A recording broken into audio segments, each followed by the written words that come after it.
वाहिगुरु जी का खालसा, वाहिगुरु जी की फतेह. वाहिगुरु जी का खालसा वाहिगुरु जी की फतेह.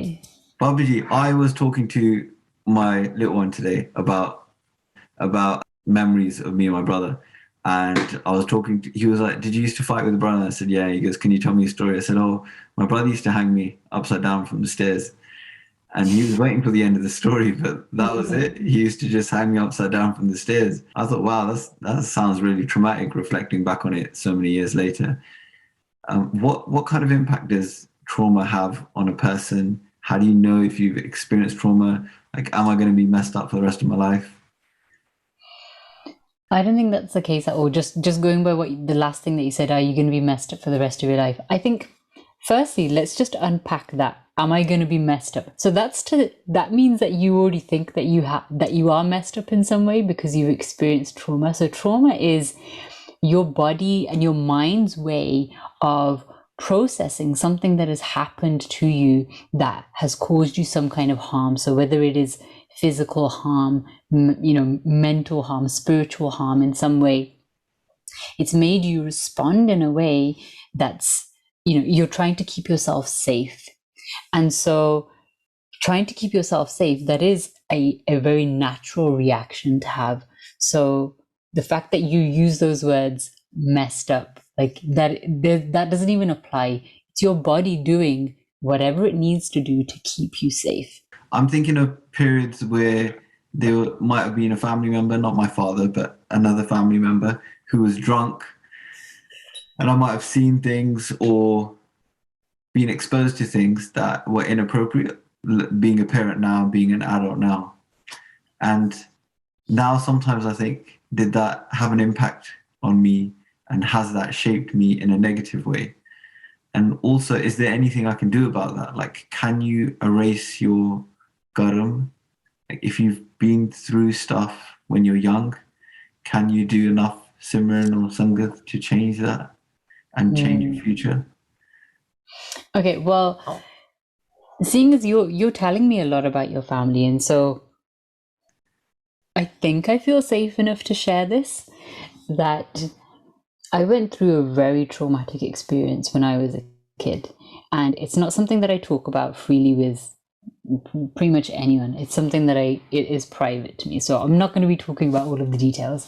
But I went through this horribly traumatic thing that, like, my family isn't even aware of, and for the longest time, I felt like it was affecting me in my life. I felt like all of the things that I was seeing around me, my belief in God and spirituality, it was all just affected by that. So I went through life, I went through my teen years not believing in God. I used to call myself an atheist because I used to just be like, God would never give me such pain. God doesn't exist. And I used to feel like, oh gosh, it's those words exactly. I used to say to myself, oh gosh, I am so messed up.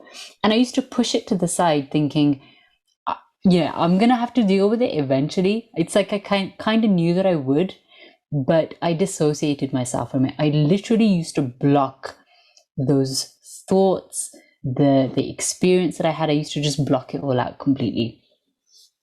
And it was only when I started, um,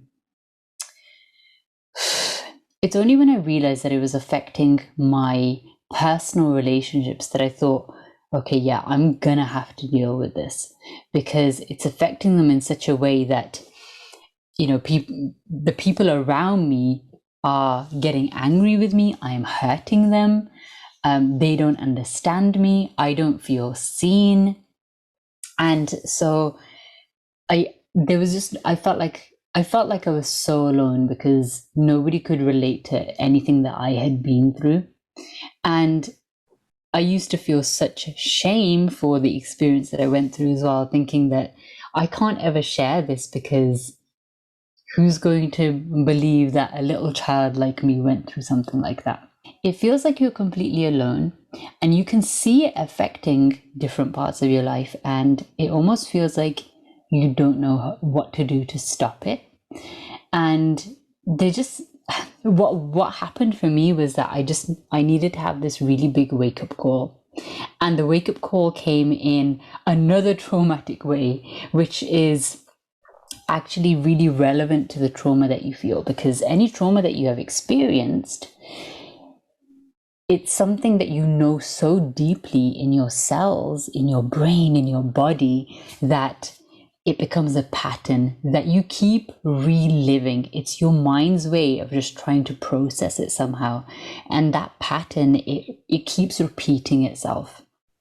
So what I mean by that is, like, let's say you have been abused by your parents. I'm just using this as an example. My parents are great, not happened to me. Let's say you're abused by your parents, and then later on in life, it's likely that you will have relationships where there is violence or abuse involved as well. We can talk about this on different levels. We can talk about like the brain side of it, that like that's what your brain knows, it's trying to process it. And we can talk about it on the spiritual side, that because that's what you know, God gives you more of that, of what you know. And it comes at you in such a way that you're being forced to face it. You're being forced to relate to it and acknowledge it. And really, you're being given the opportunity. This is what I believe, that you're being given the opportunity by Guru Sahib to heal from it and actually move past it. So until you actually take that step of facing it head on, and you'll be scared when you do it, but when you actually face it, that's when you actually start to heal from it too. How do you face it? How do you heal? It is really uncomfortable. It's gonna make you feel like you want to hide away and like you don't want to face it. And there just has to be, I mean, this is what worked for me. I just felt like I just had to find just the tiniest part of me that was willing to open the door a little bit to it. And that comes from the love that you actually have for yourself. It is the love that you have for Vaheguru that gives you that strength to think, yeah, you know what, I am going to do this, because I don't want to live a life where I am hurting. I don't want to live a life where my hurt hurts other people as well, directly, indirectly, whatever it happens to be. And so if you just find that tiny part of you that is willing to start that journey, I feel like that's when the shifts start to take place. Because if we think about any kind of changes that we want to have, if we're trying to start a new habit, it really does just take that first step to get started. Of course, there is commitment and consistency involved with all of those things, but if we can just find that one little part of us, I think that takes us throughout our journey. Babaji, what are some practicable steps that people can do? So they want to face it. They've been through something when they were a kid, which they feel like has had a significant impact on them, and they felt threatened, and they experience shame, which I think is a really under-addressed topic within our community. There's shame with any kind of form of trauma, I feel, potentially, or addiction. There's lots of shame with addiction. There's lots of shame with abuse. But what's that first step that someone can take? I know you have a program that could potentially help guide people through those steps. Can you talk to us about that? Yeah, so the things that I did for myself, I went to a therapist first and foremost. When I realized that this wasn't something that I was going to be able to do alone, and it was something that was beyond like my family being able to help me. And again, it's one of those things, like you said, we feel shame, and sometimes the people closest to us, that's the people that we fear that judgment and shame from.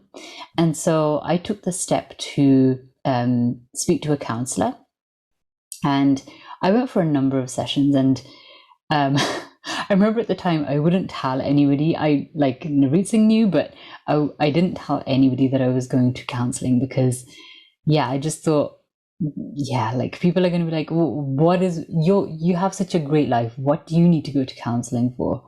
And I think at that point, you just have to think, okay, I'm just going to do this. People aren't going to understand. Let me just do it anyway. Because again, you're doing it for yourself, right? And so, first and foremost, I started going to a counselor, talking it through. It took me like a good few sessions before I even opened up and even talked about my experience. It just took me that long to get comfortable and even start to process it in my mind. Once I started doing that, then and when I got comfortable with acknowledging it for myself, that's when I started to journal. The journey with doing any kind of healing from trauma work is that you're going to go through ups and downs. So when I started to go to counseling first, that was at the very start of my journey. And I felt okay. I felt like, okay, I'm going to be able to get through this. As you start to go deeper into your trauma, you start to peel these different layers of thoughts and experiences that you have likely blocked yourself away from, like I did. I just blocked myself from it all. And so all of these different things started to come up, and I couldn't just process it just through talking. I really had to write it out, because sometimes the thought of saying it would scare me, of saying it out loud, because it would make it so real. And so I started journaling my thoughts, and sometimes not even having like anything particular that I just want to write about, just being comfortable with my own thoughts. And I think that is a true act of self-love as well. So when I was going through this journey, I realized I needed to get to know me again. I had fixed my identity with my trauma so much that I didn't even know who I was. So as I'm journaling, I get to know who I am. I start to realize that actually I am a really great person, and whatever has happened to me is not who I am. It's not my identity. There's something else I was going to say on this. Right, yeah. And so these ups and downs that I was talking about, of, kind of going through good times and then the bad times while you're in the midst of trying to deal with your trauma, there were also times where I was just feeling really depressed about it, because I had laid out all of my thoughts and experiences in front of me, and it left me feeling a little bit numb then as well, because I was like, oh, this is it now, like it's out, what now? And it used to leave me feeling really depressed. And that's when I would say that journaling literally helped save my life, because there were times where I used to feel so unworthy and so low that there was one time where I had considered suicide, and that was a huge deal for me, because as a child, going to Gurmat classes, going to Sikhi camps, feeling like I'd got to the point of suicide, it was a really big shock for me, because it's not something that I had ever thought about before. I'd grown up, learning about the preciousness of life and how we really need to be grateful for every single moment. And so for me to have got to that point, I really felt like I'd hit my lowest point. And that's when journaling, and literally just, I've even still got that journal where there were just times where I was literally just scribbling on the page just to get, whatever was inside out in some way. So journaling definitely helped me. There's been various other things that I have done as well. So as well as therapy, journaling, I used to do just any kind of physical exercise that would get me moving, because when you're depressed, and certainly when I was depressed, I used to feel like not moving. I used to feel like, those feelings were just kind of laying stagnant in my body. But the moment that you start moving, the moment that you start getting endorphins released, that's when you're getting that energy circulating again as well. So if there is, these thoughts that are stuck in your head, or like, I'm not good enough, I don't want to be here, I don't want to do this, I don't want to do that. And you're just constantly just on that loop of negativity. The moment that you start moving around, you're letting that scatter, and you're giving your mind and your body room for more positivity to actually sit there. I have a few questions about journaling, Babaji. So one of them Yeah. was around privacy, because sometimes when I've tried to write a journal, I thought, well, I don't want anyone to read this, so maybe I won't write it. And the second thing is around when I've done gratitude journaling, and I found that very useful, but I have to do quite a bit of it, I feel, for it to really have the kind of impact that I want. And that's a time commitment. And I do notice when the negative impacts of when I don't do it. But when I've spoken to people about it, I think the hurdle of time puts people off. How did you get around that hurdle of carving out that time? And the third question was around, do you find it helpful to look back at journals, or do you think that's not a helpful exercise because it takes you back to that point in time? Okay, so the first thing about privacy, yeah, I know that can be a scare. And sharing something personal, when I was a kid, 10, 11, 12, 13 years old, I used to keep a journal. And then I stopped for a number of years because I had my privacy violated and my journal was read. And I was just like, oh God, I am devastated.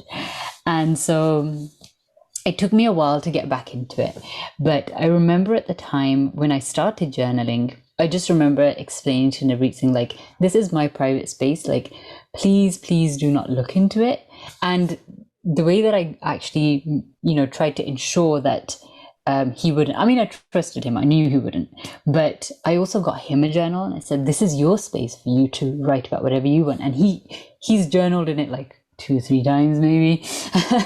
But he keeps that private. I've never looked at his journal, and it's just given us that. We've just been able to set that boundary with each other. Like, no, my journal is off limits. If I want to share something, I'm going to, but it's off limits. I think as long as you have that with your partner or like the close members in your house, or whoever you're living with, I think it makes it a lot easier. But there are apps and things you can get as well. Like, if you don't want to like do the physical writing in a journal, you could get an app that you can, it usually has like a passcode or something to it. So you could literally journal on your phone. The thing with time is, yes, we do need to be able to commit time, especially if we're going to do a practice like this. And what I found was that at the beginning, when I felt like my head was so full of things, I probably was taking a little bit more time. But I would say, it didn't take long for me to then just be able to carve out like 10 to 15 minutes a day on the days that I was choosing to journal. Literally within 10-15 minutes, I was done, and I was like, okay, I think my head is clear now. I'm going to get on with the rest of my day. And I think this is the thing whenever we're trying to do something for ourselves, is that we think it's going to take a long time, and that we think we need to carve out lots and lots of time for it, when really it can take something as little as 10-15 minutes a day. And that builds up. So I don't know if you're familiar with the compound effect, but the small things that you do every day, eventually they're going to build, so that on the days where you really need to use it, or you're not able to do it at all of that practice from behind you literally carries you through, that challenge or that time when you're not able to do it. And that's what I found for me. So now I don't even journal every day anymore. And it's because I feel like I've just got so efficient at noting down whatever it is that I need to do in my journal. I just sort of designated times in the week. Does that answer that? Yes. And the third question, which leads to a fourth one, is it helpful to look back at the journal and put yourself back into that potentially difficult time? And the other thing was around, I read a study a long time ago, and it was a nun study, and they correlated life expectancy with the types of words that nuns were using. So the nuns that used positive framing around their experiences had a much longer life expectancy than the nuns who had a negative framing methodology around their journaling. And is there does that matter? Should you just be honest and write your feelings, or should you try and keep it positive? What is the framework around this? And you may already cover this in your course. I'm not sure. It's a yes and no on that, because yes, it's good for you to read back and make a note of your progress and see how far you've come. And I think that can be good for your confidence and just knowing that you're doing the healing work. And possibly no, because if you feel like it's going to take you to a bad place again, then it means that there's still some healing to do. So I would continue journaling. And there are times when I've read back on my journals and I've literally cringed at the kind of way that I'm talking about myself. And I thought, oh gosh, was this really me? But yeah, honestly, I look back on it now and I think it's fine. I might be cringing at it, but I'm happy that I did that back then, because it wouldn't have made me who I am now. I'm really interested on this topic. The last question was around framing. I've noticed when I've tried to journal, I've ended up being quite critical. Oh, I need to do this, and I need to stop doing this, and I need to wake up earlier. And it just sounds like a to-do list of things that I'm not doing. And I don't know whether that's helpful or not. Yeah, I don't think it's... You have to let it out some way, right? So, and I think journaling is your outlet for that. So you really need to write without judgment and let it be a judgment-free place. Like, even though I just said, I've cringed at things that I've written before, but I remember writing them without judgment at the time, because I was like, this is what I'm feeling right now. If you can't acknowledge that for yourself, then you're already putting a barrier between yourself and your healing. And if you're expecting other people to understand, they're not going to understand if you don't understand it and acknowledge and love yourself for whatever it is that you're feeling at the time. So yes, you should just let it out however it comes out. Don't try to be perfect with grammar or swear if you need to. I'm not a swearer, but when I was going through my healing journey, I wrote a lot of swear words. And you just let it out however you want.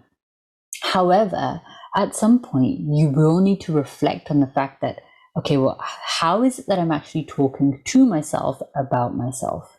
And so if you notice that you're being very harsh on yourself, I think the best way to judge that is thinking, would I talk to a friend in this way? Think about a dear person to you. Would you talk to them in that way? And if the answer is no, then you're being too hard on yourself.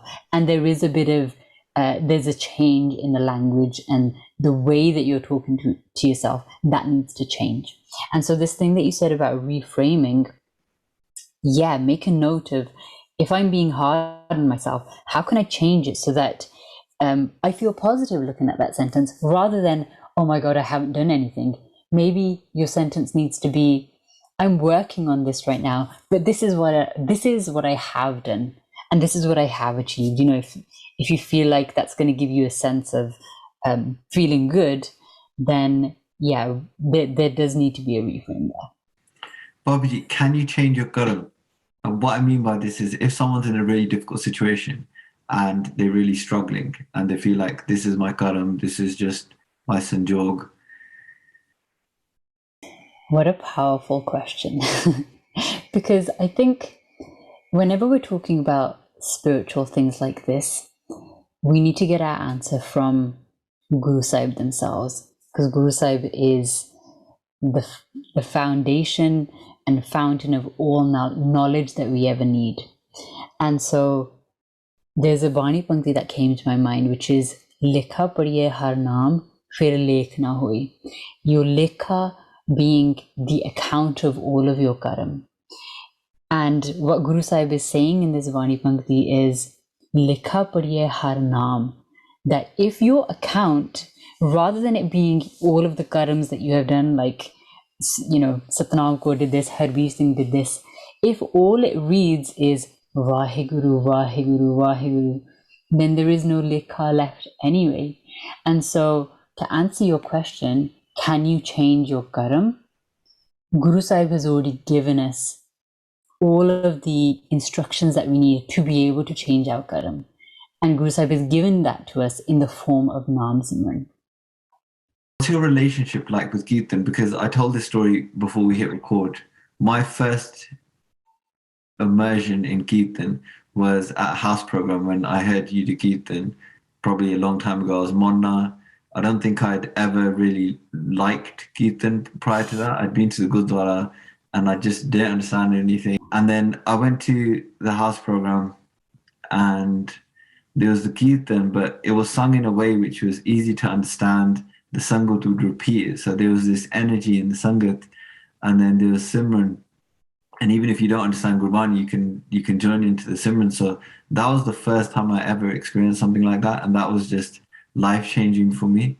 So, what has your journey been like in terms of Kirtan? When did you realize that you had the ability to be able to have that kind of impact on people? I've never taken any formal kirtan lessons, and even when I've had the opportunity to, when I have gone to lessons, I have not been able to relate with it. Like, I know for some people, they need that basis and that foundation of the sarigama, but it just doesn't work for me. Whenever I have done kirtan, I've just thought, does this feel good to me? Does this feel good to my soul? And do I feel like Guru Sahib is talking to me or through me in some way? And if the answer is a yes, then I just go with it. There are times when I have done kirtan and it hasn't felt great, and it's because I've been so fixated on trying to get the tune right or pressing the right keys or something like that. That just doesn't work for me. And yeah, this is the first time I've ever shared anything like this publicly, because when you are a kirtani, I don't know, I guess there's this expectation that you have to be an amazing kirtani, but you can't be egotistic about it. And I really hope that it's not coming out in that way, because I feel like this is just a gift that's been given to me. I love that I'm able to do kirtan. As for impacting people, I make it less about, are people listening to this and being wowed by it? Because I think that's ego, right? There's no, if you're really truly doing kirtan, I don't think there is a place for ego. Kirtan needs to be your conversation with Guru, and you just become that vessel for other people's conversation with the Guru. You really don't have much of a part to play in it. And so for me, it's always been like, yeah, let me have this conversation. In fact, actually, I'm saying it's always been like that. It hasn't always been like that. I think it's taken me a while to get to that point. As you're growing up, as I was growing up, I saw a lot of different things around me of like, kirtan being on stages, and you have to be a ragi, or if you're doing kirtan at like the local rantsbai, then that means that you've been validated by the sangat or something like that. No, the best kirtan is when there is nobody looking, and it's truly when it's just you and your Guru. And if other people happen to be there at the same time, fine, you can share in that anand with them. But otherwise, yeah, it's a relationship between you and your Guru. And kirtan for me has definitely developed into that. Like, I'm not doing kirtan for anybody except for my relationship with Vaheguru. I don't really know much about this, but from the people I've had conversations with, I get messages from Amritadis on Instagram, and they'll say, we're doing our nitnem, we're doing our part, we're doing everything, but we're still depressed. And then there's people who've had miraculous recoveries from physical and mental health issues related to their practice of Gurbani or going to a Gurdwara. And I just wanted your opinion and your thoughts on where is the disconnect between those people who are they're benefiting from it, even if it's just changing their state and making them feel a little bit more happy and a little bit less stressed, to people who feel like, I'm doing everything, I'm ticking every box, but I'm still miserable. And it's just, they might be reading, but it just feels like a tick box exercise for them. The thing about Gurbani is, like, it is literally magical words, right? The words of the Guru are magical. And we're so accustomed to think that like magic doesn't exist. Our logical mind takes over and it's like, oh no, magic things don't happen. But Gurbani is literally magic. How is it magic? Because the vibration of Gurbani, it has the power to affect your mind, your body, your soul. It can, just like we talked about how Naam Simran can change your karma. It's doing the same thing. It's something that I learned when I was learning about yoga and about mantras, is that when we say something like if we're telling ourselves a certain mantra, like I am worthy, I am enough. If you keep saying that to yourself, your mind is eventually going to catch up with that, and it's going to believe it, and then you're going to live that. And the way that a mantra works is, especially like, spiritual mantras, but let's just take it to Guru mantra. You think of yoga and you think like it's all about moving your body or something. Actually, it's the science of knowing how your body actually works with relation to your spirituality. So, the effect of saying a specific mantra, it's your tongue is moving in different parts in your mouth. And when, for example, when you're saying Vaheguru, your tongue is hitting the roof of your mouth. And there's this direct connection of all of the nerves in the roof of your mouth going up, up, up to your pineal gland. And that is, it's known in spirituality as being the seat of your consciousness. And, if we were to, if you think about the dasam dwar, if you this is the way that I explain it to my yoga students, that like, if you were to imagine like a parallel line going, inside your third eye, and then another parallel line going at the top of your head and your soft spot, the point that they would meet at in the middle, that would be your pineal gland. That is known as the dasam dwar. And so that connection that you're creating through the vibration of just saying Vaheguru. So when we're doing our Nitnem and we're saying these magical words of Gurbani, we think that they're not having an effect on us because maybe we're not conscious to that fact, but they're always going to be having an effect on us. We don't know how much karam we have accumulated that is being wiped out through saying Vaheguru once, or through doing just one Japji Sahib. We have no knowledge of that. And I think what it comes down to is having this faith of knowing that this is magic, and I am going to use it, and I am going to immerse myself into it as much as I can, and trust that somewhere along the journey, I'm going to become conscious of it. That faith is also intertwined with your own ardas to Guru Sahib, to say, you know what, like, yeah, I'm doing this, but I'm not feeling the effects. Help me figure it out, right? So ardas is so powerful.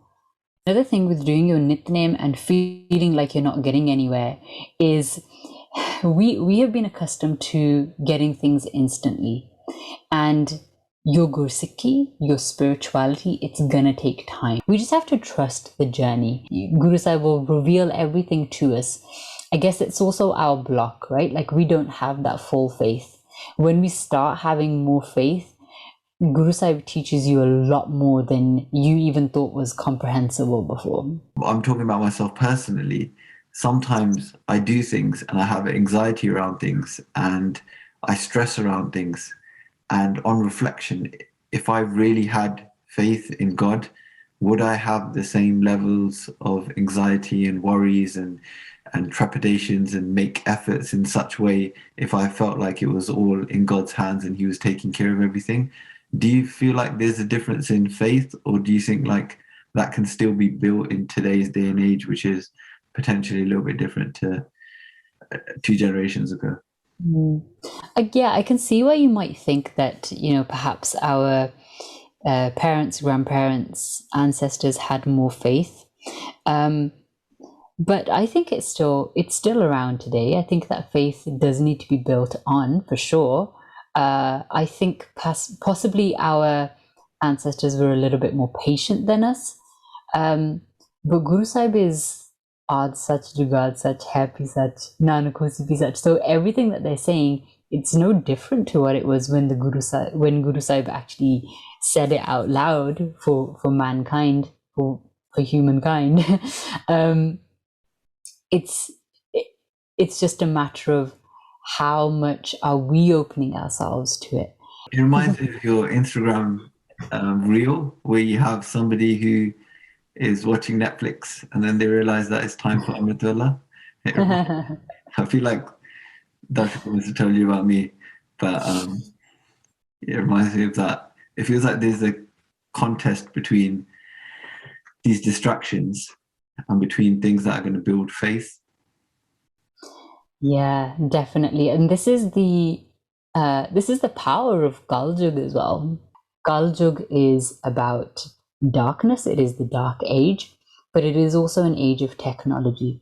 And so as technology develops, we are getting more and more distracted.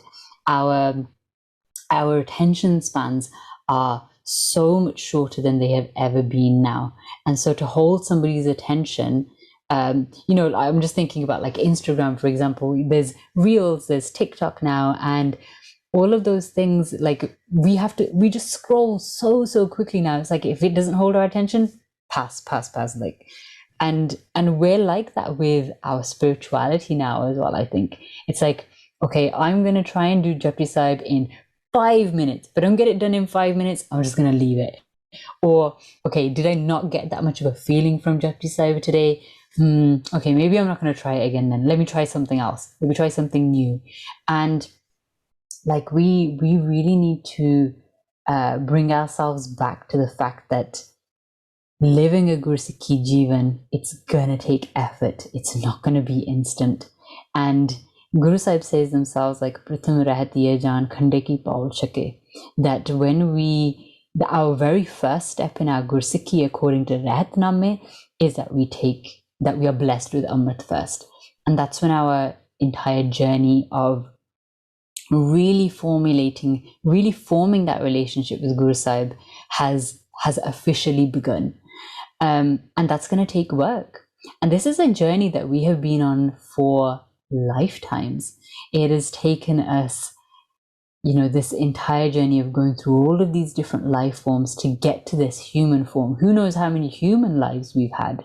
And all of the karam that we have created for ourselves, they've all come with us. They've accumulated. We're here now. And there is a lot of undoing that we're having to do, a lot of unlearning, a lot of wiping out of our karam through Gurbani and through Naam Simran. So do not expect that, you're going to get everything in an instant. Guru Sahib may be able to give that to you. Guru Sahib is magic. Of course, they can do that. But expect your Gursikhi Jivan to be one where you are committed and you're working on it every single day. This is going to be a daily battle. This is why Guru Sahib created a whole panth, a Khalsa panth of Sant Sipahis, because a Sant Sipahi keeps the fact that they are connected to Vaheguru every single moment, but is also willing to show up for that fight every day, fighting the distractions and fighting all of the negativity and even fighting our own traumas and all of the past experiences that we've had, because they can also block us from our spirituality. You just need to show up and just constantly work at it. Babiji, how do you protect yourself from Kaljug in terms of technology? You're an influencer, you probably have 100 messages a minute. How do you set boundaries? How do you protect your son, your family time, all of these important things, your bhakti time? I think I haven't always got it right. And it's when I noticed that it was negatively starting to impact my mind and my family time that I thought, okay, no, I need to do something. So the boundaries that I have in place are that after a certain time in the day, I'm not looking at Instagram or, any of the social media that there is. If there are DMs that I don't want to answer, I'm fairly open about it as well. Like, I will get to your DM when I get to your DM. And I don't give anybody the chance to have the right to be able to impinge on that. And just with other distractions like, Netflix, any other kind of TV thing that you're watching, it's always going to be there. So you just have to be strong and think, okay, is this going to do me good right now? Is this going to help me with what my life goals are, my spiritual goals? And if you're asking yourself that all the time, you're much more likely to make decisions that are going to benefit you. And so there is that constant conversation that I'm having with myself, like, okay, should I really be watching this Netflix show right now? And do I really need to be on my DMs? Last question, Babiji. Thank you so much for your time. I really appreciate it. You've got a young family, you've got your husband, you've got your business, you've got so many things going on, your contributions to the Panth and to Sangat. So thank you so much for taking out this time. It's really, really appreciated.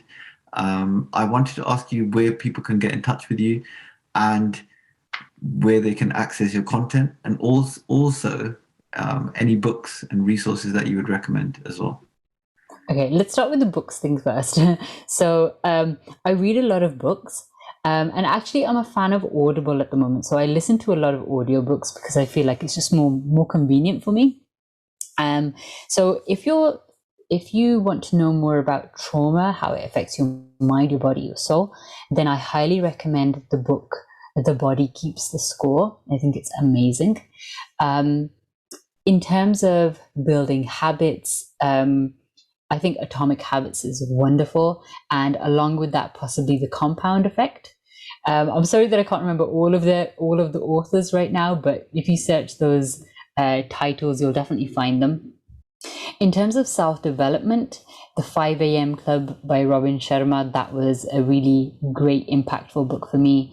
And in terms of Sikhi, I don't know if you'll remember this, but in August 2008, when me and Navreet Singh came to your house, we had a nap on your sofas and you read to us from Guru Nanak Chamatkar. Do you remember that? So I would have to say that Guru Nanak Chamatkar has been one of the most impactful Sikhi books for me, because whenever I have read it, and sometimes I don't read it all in one go, I'll just kind of dip into it. I feel like I'm having conversation and Sangat with Guru Nanak Pacha themselves, and so that has been wonderful for me. You can look me up. I've got 2 different Instagram accounts. My personal one is Satnam Kaur Khalsa. You can have a look at me and my life on there. In terms of working with me and what I feel like is my purpose in life of empowering women, you can look me up at Conscious Sisterhood or conscioussisterhood.com. I have various different programs running right now. The latest program that I have coming up is called the 14-Day Self-Care Master Plan. So some of the things that we've talked about today of how I got through my trauma and started to heal from it, it's included within the self-care master plan. Essentially, what I would say is that these 14 days of self-care, what they involve is short self-care practices that you can do in just as little as 10 to 15 minutes a day. And the impact that those will have on you, is just immense, immeasurable, really. And so the feedback that I've had for this program has just been amazing, where women have just said that we did not know that self-care could be this simple, but it's really started to change our lives. So I highly recommend that. That will be available through my website. Amazing. And I've seen some of those testimonies. They're really powerful. You're doing a great job with everything that you're putting out. Thank you so much. Thank you so much.